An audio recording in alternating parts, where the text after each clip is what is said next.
on va vous parler de l'Atelier des Landes, qui est donc une expérience qui est en cours depuis de nombreuses années.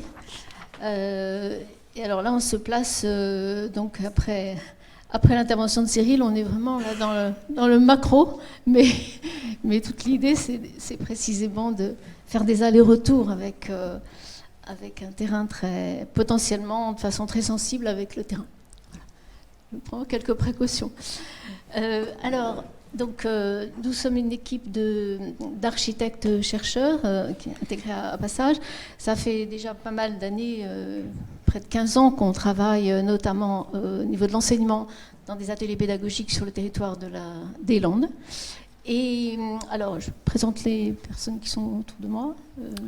Donc, je suis aussi Nali Wancho, je suis architecte urbaniste, enseignant-chercheur à l'école d'architecture de Bordeaux. Donc, je suis la technicienne du territoire en marge, Frédéric Lémon, directrice de la communauté de communes Cœur-Haute-Lande. Et je suis accompagnée de monsieur Hichard, maire de Mousteil, et de mon collègue Thomas Buosi, qui est responsable de l'urbanisme. Je suis Mathieu Bert, je suis architecte, praticien, et j'accompagne toute l'équipe depuis quelques temps au sein du collectif Walden. Voilà. Alors, peut-être pour commencer, alors moi je suis Claire Parrain, je suis donc professeure émérite à l'école d'architecture, architecte, et donc nous travaillons avec une équipe plus large. Il y a Jacques Robert, il y a Camille qui est là, il y a Christophe Bourriette, enfin bon, il y a tout un pool de personnes à l'école d'architecture et à Passage. Et vous allez voir que ce projet, il est vraiment axé sur le lien entre université et territoire, alors avec une visée sur le long terme. Et surtout sur l'ancrage de structures, de recherche, d'expérimentation dans le domaine de l'architecture au cœur du territoire et en lien et en co-création, on pourrait dire, avec les habitants et bien sûr avec les élus. Alors, peut-être qu'on va passer ce premier tableau parce que c'est donc une très longue démarche. Je ne sais pas si elle est lisible. Je vais le mettre en plein écran. Voilà. Ça vient, la lisibilité. Pour rendre compte de cette démarche, on est obligé de faire une forme de classement, mais de classement ce n'est pas l'idée de faire des catégories, c'est au contraire l'idée de relier, de distinguer pour relier des choses qui se passent ensemble. Alors, première chose peut-être. Attendez, parce que je ne sais pas ce qui se passe.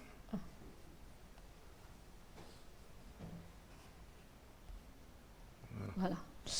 Première chose, on a essayé de revenir sur cette démarche de cofabrication de l'Atelier des Landes. Alors l'Atelier des Landes, c'est donc une structure permanente qui est en train de se mettre en place à Mousteil sur la friche d'une série désaffectée qui fait 5000 m² de locaux, c'est quelque chose de très important.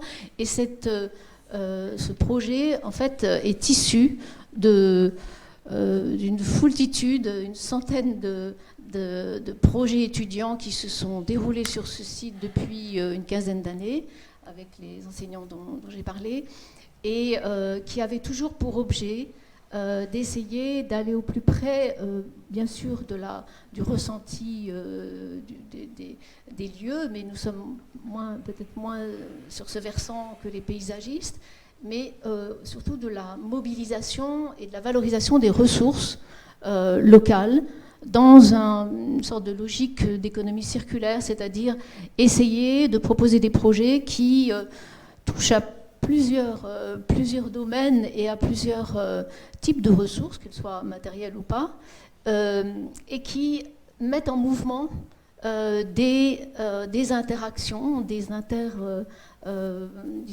projets communs entre plusieurs acteurs. Alors, ça a été le but des étudiants. Ils ont imaginé énormément de choses qui ont été présentées aux habitants. Et aujourd'hui, l'idée, par l'intermédiaire des élus, bien sûr, l'idée, c'est de faire en sorte qu'il y ait un lieu permanent où ces synergies, où ces recherches de connexion, d'interaction, bien sûr, si possible, innovation, mais surtout co-création, puissent se passer en permanence. Alors on est dans le domaine de l'habitat, dans le domaine de l'aménagement, mais de l'habitat au sens très large, de l'habiter, je dirais, puisque dans ces collaborations, il s'agit autant de s'intéresser à la forêt, à son mode de gestion, que à la filière de production de bois d'œuvre, qui a pas mal disparu dans les Landes, qu'au GEMAGE, enfin toute une série d'enjeux qui sont liés dans une forme d'écosystème. Alors, simplement, très vite, pour expliquer ce qu'il y a sur ce tableau, sur lequel vous pourrez revenir, puisqu'il sera certainement sur le site, ce qu'on a essayé de montrer, c'est finalement la situation aujourd'hui, après donc 20 ans, non pas 20 ans quand même, 15 ans de travail sur le site, on peut la qualifier à partir de cadres contractuels, parce qu'il y a toute une série des ateliers pédagogiques, des recherches-actions, aujourd'hui un projet donc, qu'on ébauchera sur la maîtrise d'œuvre expérimentale qui se met en place sur le site, enfin qui devrait en cours de gestation. En parallèle, voir à chaque fois quels sont les acteurs qui s'impliquent et finalement qui s'approprient cette démarche d'Atelier des Landes au fur et à mesure de la progression. Et puis, dans la première colonne, la reconfiguration des spatialités, c'est-à-dire quelles sont finalement les transformations, qu'elles soient encore un peu à l'état de projet ou déjà à l'état de transformation physique, qui accompagnent cette démarche. Donc finalement, voir que autour de cette question de contrat entre les partenaires dont nous sommes, notamment les partenaires universitaires et les partenaires locaux, eh bien, il y a des transformations, des reconfigurations spatiales, d'une part, et des appropriations qui se produisent.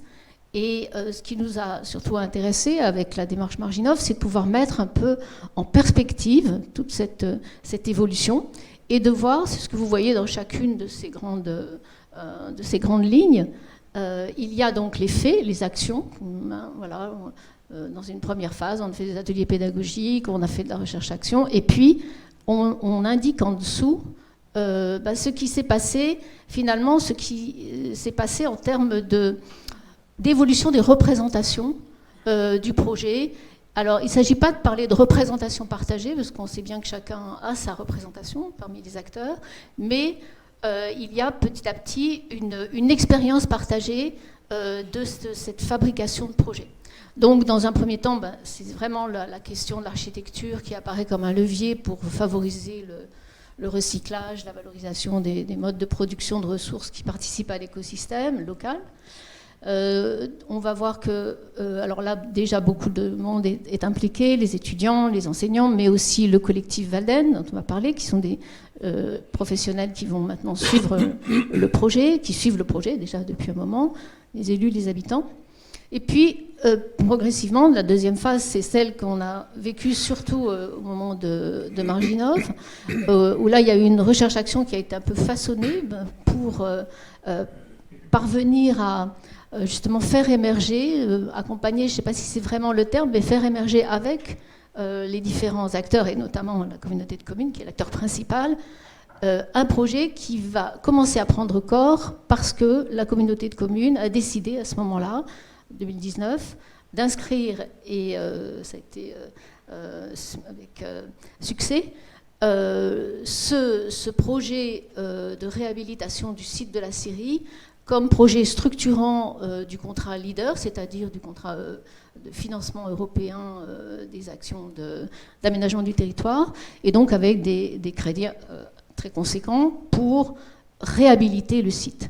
Et c'est dans ce cadre-là que la commune est revenue vers nous, la communauté de communes, en disant, bon ben voilà, comment on s'y prend? Est-ce qu'on fait une démarche classique de programmation, bureau d'études, etc. Ou est-ce qu'on fait quelque chose de plus large qui va s'appeler recherche-action, où vont être impliqués Walden, les enseignants-chercheurs, les élus, certaines associations. Donc on va se lancer dans cette aventure de programmation, on pourrait dire de coprogrammation sur ces 2 dernières années, avec progressivement un principe d'ouverture du site aux entreprises, parce que bien évidemment ce sont des acteurs, on est dans une problématique d'économie circulaire, donc ils vont intégrer le processus ou qui sont en train de l'intégrer. Et puis, dans la phase actuelle, une accélération des choses avec le fait que le partenaire universitaire, nous en représentons une petite partie, puisqu'en fait, dans ce processus, il y a des aspects d'innovation technique, bien sûr, d'innovation constructive dans le domaine constructif, dans le domaine de la valorisation de la filière, des filières de matériaux biosourcés. Et donc, il y a actuellement un intérêt manifesté par l'université et notamment par la Fondation Bordeaux Université pour financer à travers du mécénat un atelier expérimental qui prendrait place sur place pour concevoir les locaux et la réhabilitation des locaux des halles de la Syrie, en expérimentant des procédés, en expérimentant, en faisant des prototypes, en articulant de façon très étroite la maîtrise d'œuvre, la maîtrise d'ouvrage, la maîtrise d'usage et la fabrication, dans une unité de lieu. Donc c'est un projet en termes de méthodologie et surtout de production de l'espace par les architectes qui est très, très innovant. Voilà. Alors je m'arrête là parce que j'ai déjà pris beaucoup de temps et je vais peut-être laisser parler nos interlocutrices, nos interlocuteurs. Ainsi qui commence. Alors, comme le disait Madame Parrain, c'est vrai que la première phase a vraiment donné naissance finalement à un projet très concret sur lequel nous, techniciens de la communauté de communes, on a été amenés à travailler. Donc ces années d'ateliers de territoire pour l'école d'architecture et du paysage, c'est la venue de ces étudiants-là a donné sens à ce site-là, et les élus ont choisi d'y installer 2 recycleries, initiative locale qui était portée par des habitants qui s'engageaient bénévolement dans la nécessité sur ce territoire de travailler sur le réemploi et d'offrir aux habitants un lieu d'échange, ou en tout cas où on pouvait trouver des objets recyclés et produits par le territoire. Et donc on avait, nous techniciens, d'un coup une commande très concrète au milieu d'un objet d'étude et sur un site emblématique pour le village de Mousteil qu'on voit représenté là sur cette image, juste celle d'avant. Alors, pour la petite histoire, quand même, un site emblématique et une histoire qui a été très loin dans le développement du territoire, mais qui est retombée en 2012, je crois, Vincent, sur la fermeture du site, mais une scierie qui a été créée en 1927, je crois, qui s'est fermée en 2012, mais sur laquelle on travaillait jusqu'à 600 ouvriers. Donc c'est vous dire l'essor qu'avait ce site-là et la façon dont il rayonnait pour l'ensemble du territoire. Donc nous voilà avec cette friche abandonnée, avec de magnifiques bâtiments à ossature métallique, mais complètement envahis, sur laquelle les étudiants, les architectes, les professionnels nous projetaient des formes de réaménagement, d'utilisation des espaces tout à fait, qui nous font rêver, tout à fait intéressantes, mais des plans, des images, des photos assez conceptuelles.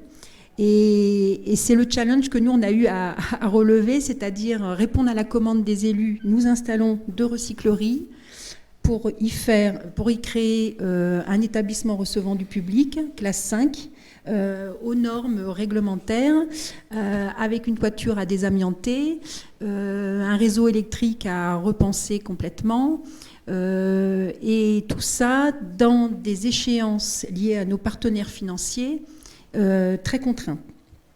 Et donc, c'est vrai que ces 2 dernières années ont été très denses, et c'est aussi un retour d'expérience qu'on partage, je crois. Des fois, on s'est un peu télescopé entre la nécessité d'avancer de manière très concrète et pragmatique pour nous, le président en conseil communautaire nous demandant où en est-on, quand est-ce qu'on ouvre, et le comité de pilotage qui suivait avec le collectif Walden qui nous présentait tous les possibles autour de cette friche, la nécessité d'avoir des temps d'échange, de faire des chantiers de réappropriation du paysage, de sélection, de réutilisation des matériaux.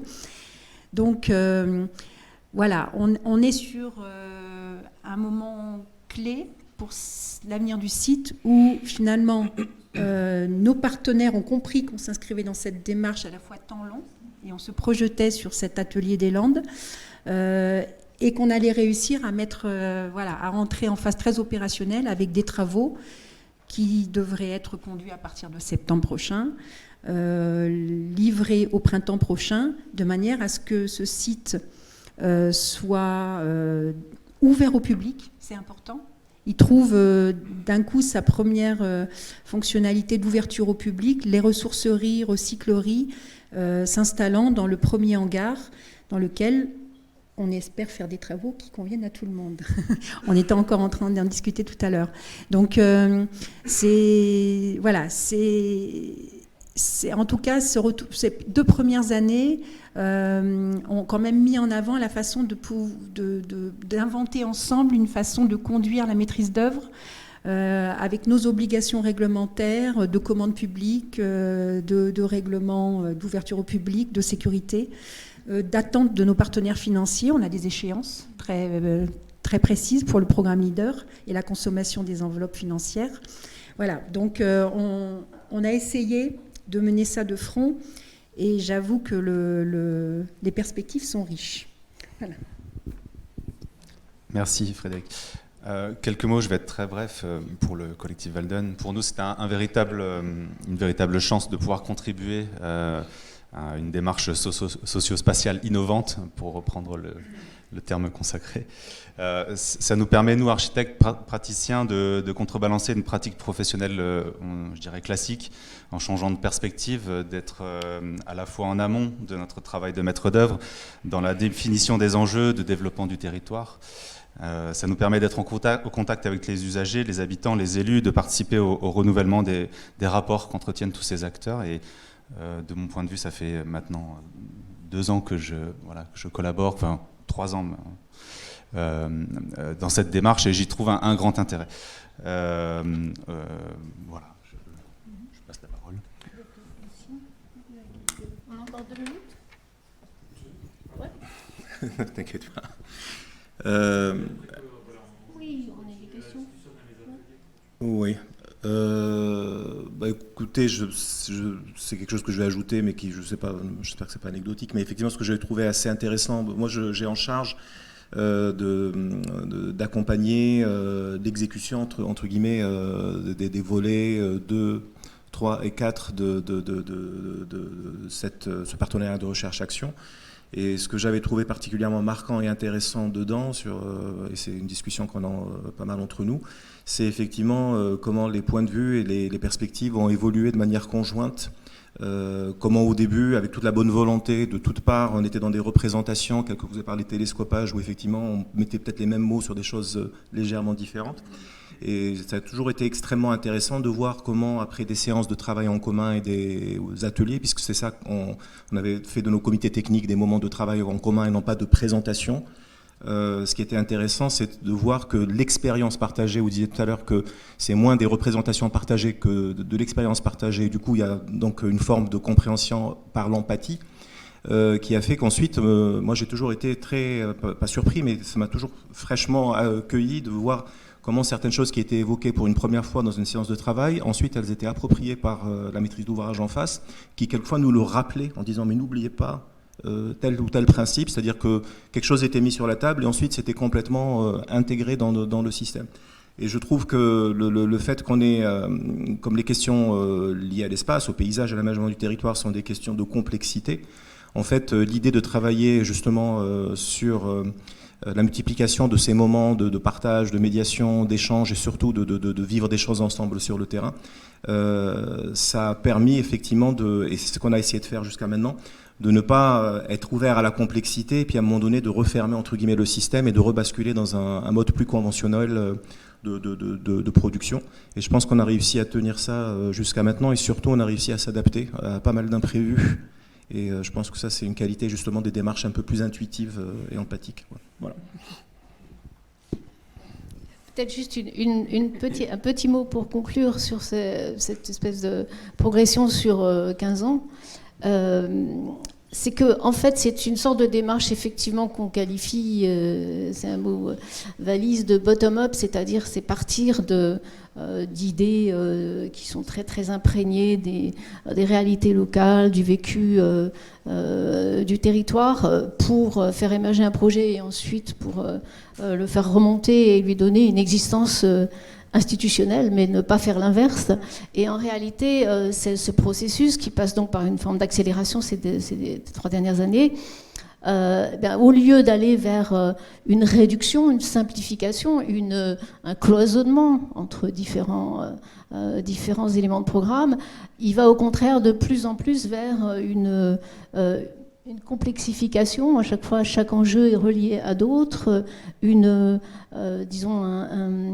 atténuation une mise en cycle des temporalités, c'est-à-dire qu'on fait toujours appel au récit, à l'histoire, et puis en même temps à des représentations de ce qui est en train de se faire. Donc il y a au lieu de réduire ce que nous constatons beaucoup dans le processus classique, programmation, maîtrise d'œuvre, réalisation, où chaque mission est extrêmement cloisonnée, définie, avec des cahiers des charges, et on arrive finalement à des résultats qui sont souvent un peu pauvres par rapport aux ambitions qui ont été mises au départ. Là, on a l'impression que les ambitions se rechargent au fur et à mesure, et le nombre d'acteurs impliqués, puisque je parlais maintenant des laboratoires universitaires qui s'impliquent aussi dans ce projet, qui viennent des sciences dures, alors par contre, eh bien ça montre que ce système-là du bottom-up, il peut aller au contraire vers un élargissement et surtout vers une circulation, une fluidité entre les disciplines, entre les partenaires, entre ceux qui, en principe, commandent l'ouvrage et ceux qui l'utilisent, ce sont les mêmes en réalité.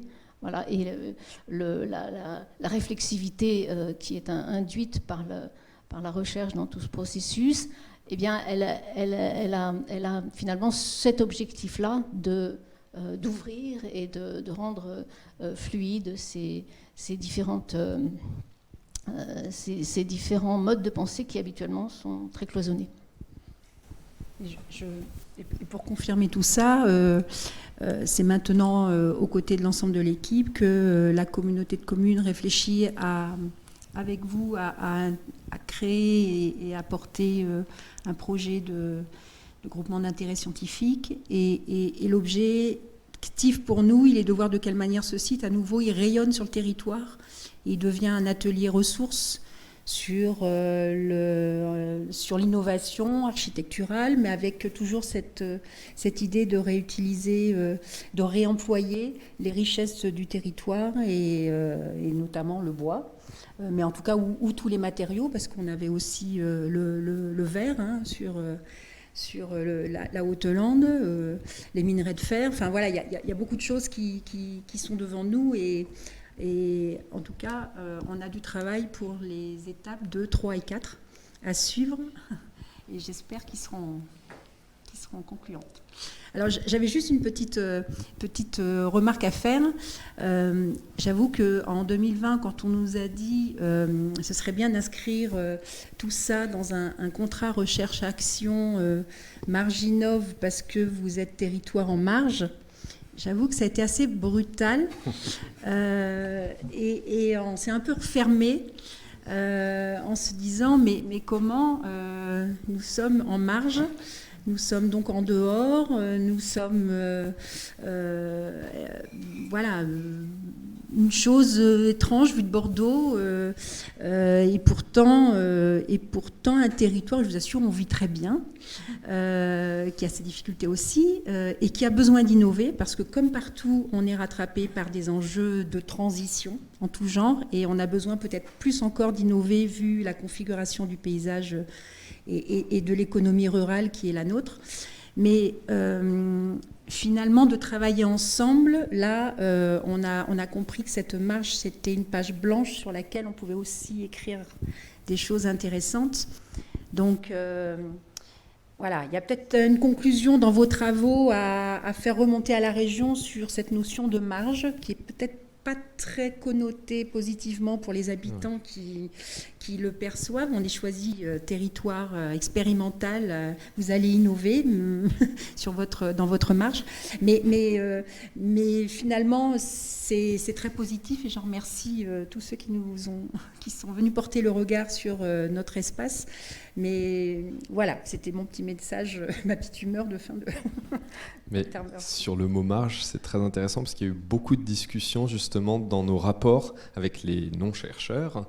Et on a retenu, il y a une phrase d'un géographe qui dit « la marge, c'est ce qui fait tenir le cahier ». Et donc, quelque part, les marges, c'est quelque chose de très important. Et il y a l'autre terme qui est la marge de manœuvre. En fait, les territoires de marge, c'est les territoires où il y a de la marge de manœuvre, où on n'est pas encadré par enfin, on est beaucoup plus libre peut-être d'agir dans ces territoires de marge. Et c'est vrai que le terme est connoté très négativement. À chaque fois qu'on a eu des échanges, on a senti un froid quand on parlait de marge, alors qu'en fait, nous, on avait une vision beaucoup plus positive de la marge, et que peut-être pour faire de la médiation scientifique, il faudrait qu'on trouve un mot un peu différent à l'avenir. Marginov, c'est mieux déjà. Mathieu, peut-être juste rebondir sur un précédent séminaire qui s'est déroulé à Sabre, où on a eu l'occasion, notamment avec Cyril Marlin ici présent, de visiter la Syrie. Et je me rappelle d'une réflexion qu'il avait amenée, qui était à mon sens toujours très actuelle dans le projet, c'est de ne pas oublier de dézoomer. Les documents qui vous sont présentés aujourd'hui, que vous voyez, sont des documents, on va dire, un peu opérationnels et très dessinés, mais de ne pas oublier le territoire dans toute sa globalité et in fine, de ne pas oublier le sens qu'on donne à ce futur atelier, qui est effectivement, comme le disait Frédéric à l'instant, un lieu de convergence, mais aussi voilà, de ne pas oublier d'aller dans les territoires, de ne pas oublier d'aller rencontrer les acteurs et de s'entourer des personnes qui font ce territoire. Voilà. Merci.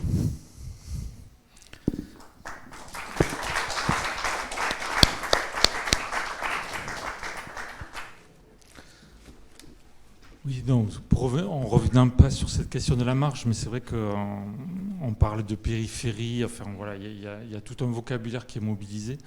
Et d'emblée, ça avait été considéré pour nous comme quelque chose de positif, quoi.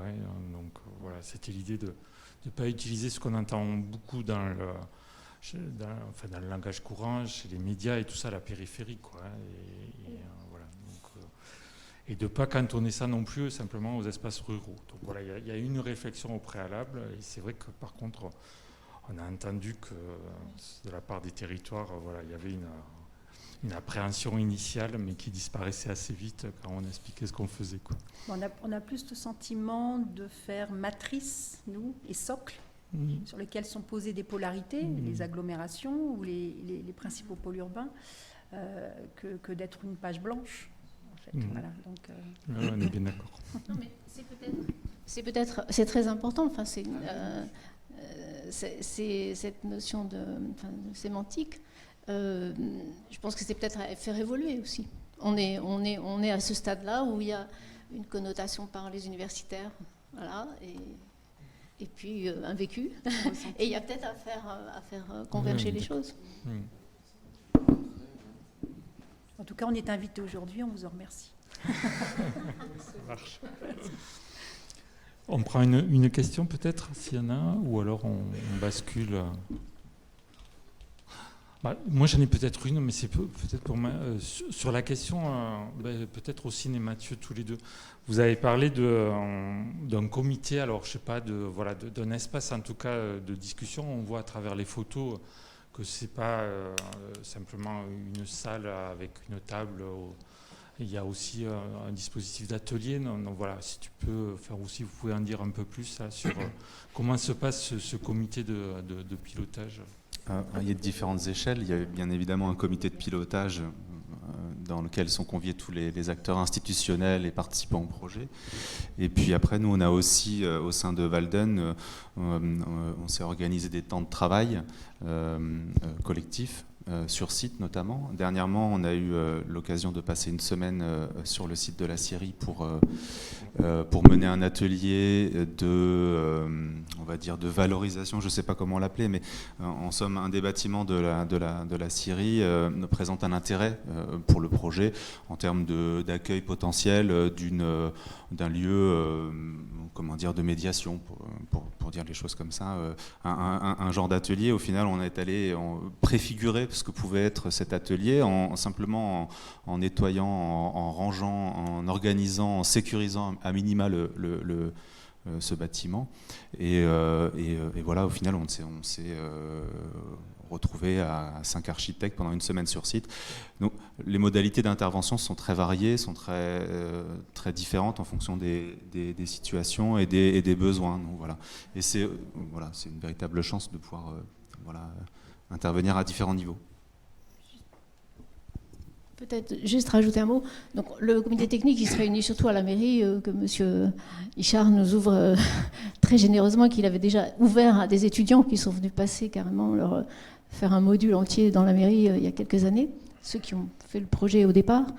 Mais non, l'ambition, parce que la question du lieu, elle est absolument essentielle, parce que ça sera un lieu. Bon, c'est le but, mais ça devient un lieu, c'est-à-dire que l'atelier expérimental dont nous parlons actuellement, il s'installe dans ce bâtiment phare de façon permanente, c'est-à-dire qu'il va être et il va s'agir à l'intérieur de cet espace de faire converger donc toutes ces compétences, tous ces acteurs pour participer à la cofabrication, c'est-à-dire à la co-conception, mais aussi à l'expérimentation de construction, en fabriquant un atelier échelon, c'est-à-dire un atelier où on peut fabriquer des choses.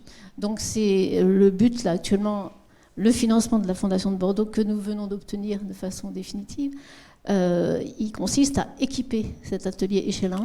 Alors je tiens à souligner pour ceux qui ne le savent pas qu'un atelier échelon, c'est pour construire des éléments, des composants à l'échelle, en vraie grandeur, et que c'est un élément qui manque à l'école d'architecture aujourd'hui. Ça fait des années qu'on en parle et on n'arrive pas à se mettre d'accord pour le faire sortir de terre. Il va sortir de terre incessamment, d'ici les 2 années qui viennent à Moustaï.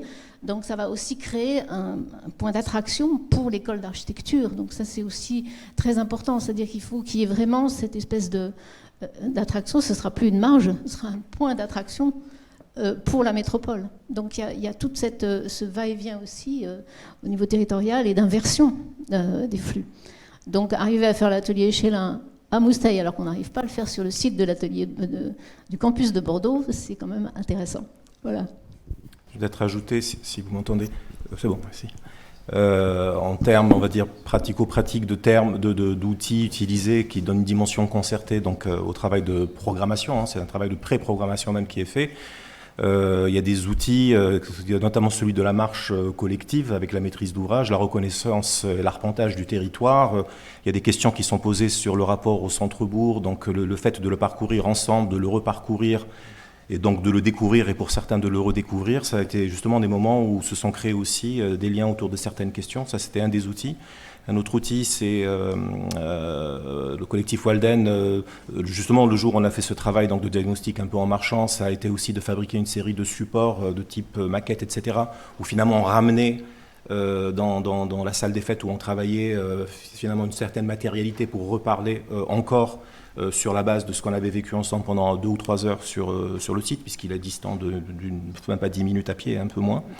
Un autre dispositif aussi, c'est le déplacement géographique, c'est-à-dire parler de lieux avec une dimension, alors j'aime pas le réduire à un tiers-lieu, mais il y a une dimension de tiers-lieu dans le mélange, expérimentation, recherche et aussi enseignement, formation, pardon. C'était par exemple pour parler de certaines choses, on a trouvé que c'était pertinent d'aller à la fabrique Paula, non pas pour dire c'est exactement ça, Paula son fonctionnement et son histoire, mais le fait d'être immergé là-dedans et de parcourir et ensuite d'en parler sur place. On s'est rendu compte que plus tard, les gens faisaient référence avec une distance critique. Voilà. Et c'est là qu'a émergé cette notion de commun. Parce qu'en parler, c'était une chose. De montrer les espaces à Paula qui étaient effectivement des communs mis justement à disposition du public et des collectifs sur place, ça c'était une dimension importante. Et puis ce dont parlait Claire aussi, et là je pense c'est le prolongement de ce côté donc, de médiation et de concertation. Donc le bâtiment phare dont on parle, c'est celui-ci, hein, ce tout petit bâtiment. Et vous voyez ce qu'il représente à l'échelle du site. Et donc c'est le bâtiment phare, puisqu'il y a une petite tour qui renvoie à cette symbolique-là. Et effectivement, ça c'est ce que je disais tout à l'heure aussi, sur le fait qu'on soit resté un peu ouvert dans notre démarche, a fait que quand on a eu cette possibilité de demander une subvention ou une dotation par la Fondation de Bordeaux, on a, sans y avoir vraiment l'avoir prémédité, on a déplacé le braquet, c'est-à-dire au lieu d'être dans une perspective de réalisation du site d'un seul tenant, ça a été de créer un embryon. Et de dire là, c'est un embryon de préfiguration. Et donc là aussi, on reste encore dans l'expérimentation qu'on va faire avec la maîtrise d'ouvrage et avec les acteurs du terrain, et ça va informer les étapes suivantes. Donc en fait, c'est transversal. On est toujours dans du bottom-up. Ouais, si je peux me permettre aussi, vous parliez également d'enjeux au niveau d'école d'architecture avec l'idée de déporter un atelier à l'échelle 1. C'est aussi pour le territoire et la collectivité de profiter de cette opportunité-là, de l'outil Atelier des Landes, pour valoriser, promouvoir un peu le développement de l'architecture locale et notamment de s'en servir comme un outil d'aide au développement de l'urbanisme un peu sur le territoire. Et notamment, de manière très opérationnelle, on travaille actuellement sur l'élaboration de notre PLUI-H avec une ambition portée sur des caractéristiques architecturales, paysagères. Et c'est peut-être l'idée de se servir de ce lieu-là, de cet outil-là qui s'offre à nous pour faire du développement, de la pédagogie, du concept, de l'accompagnement auprès des pétitionnaires, des porteurs de projets, sur des côtés architecturaux, et aussi faire de la médiation, comme vous disiez, autour des artisans, des maîtres d'œuvre, pour donner un nouveau rôle, comme vous le souhaitez, aux architectes sur le territoire de ce point de vue-là, et aussi peut-être s'en servir pour préfigurer un peu des nouvelles formes d'habitat, de formes urbaines. C'est des choses sur lesquelles on réfléchit également dans un contexte opérationnel aussi lié à l'urbanisme, par rapport à la zéro artificialisation nette. C'est des choses aussi qui pourront nous servir nous aussi sur le territoire, et je pense qu'il y a vraiment des choses à faire et à prospecter de ce point de vue-là qui donneront du corps à cet atelier également. Merci. Voilà. Merci beaucoup. On va passer au groupe suivant parce que... Non, pardon. Juste un mot, en tant que maire de Mousteil, je relève beaucoup moins le mot marge. Personnellement, il ne m'a pas choqué. Au contraire, ce que je veux vous dire aujourd'hui, c'est toute la fierté et l'orgueil du maire de Mousteil d'être l'objet de votre étude, l'objet de votre attention, l'objet de vos financements. Je suis très concret, désolé, c'est un peu des formations professionnelles. Donc merci à l'école d'architecture d'avoir choisi Mousteil pour venir travailler, venir faire de la recherche, et de la recherche éventuellement fondamentale, pourquoi pas, et de la recherche appliquée. Merci. Merci beaucoup d'être présent là. On va passer au groupe suivant, le dernier groupe. Désolé, mais on n'a plus... Oui, pardon, vas-y. Et comme le temps que la Creuse s'installe...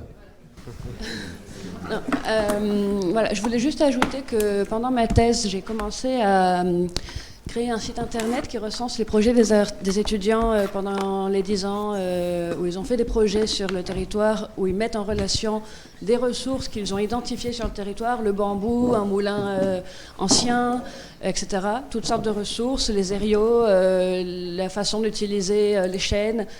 Ils ont créé des projets qui mettent en relation ces différentes ressources et qui créent des espèces de systèmes de ressources qui fonctionnent, qui créent de nouvelles potentialités, on va dire, sur le territoire, des potentiels de façon de vivre, d'emploi, de mise en lien social entre les personnes. Et donc il est en construction, ce site, on répertorie tous ces projets.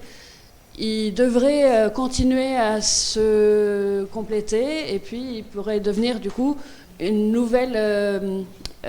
nouveau média de diffusion et de mise en débat en tout cas des potentiels sur le site. Voilà, je voulais juste rajouter qu'il y a aussi ce dernier niveau qui permet de créer du débat et de la discussion. Merci. Des ateliers qui sont poursuivis, dont Jacques va beaucoup parler cet après-midi. Voilà, on aura l'occasion d'approfondir tout ça dans les ateliers cet après-midi ou au déjeuner autour d'un bon repas.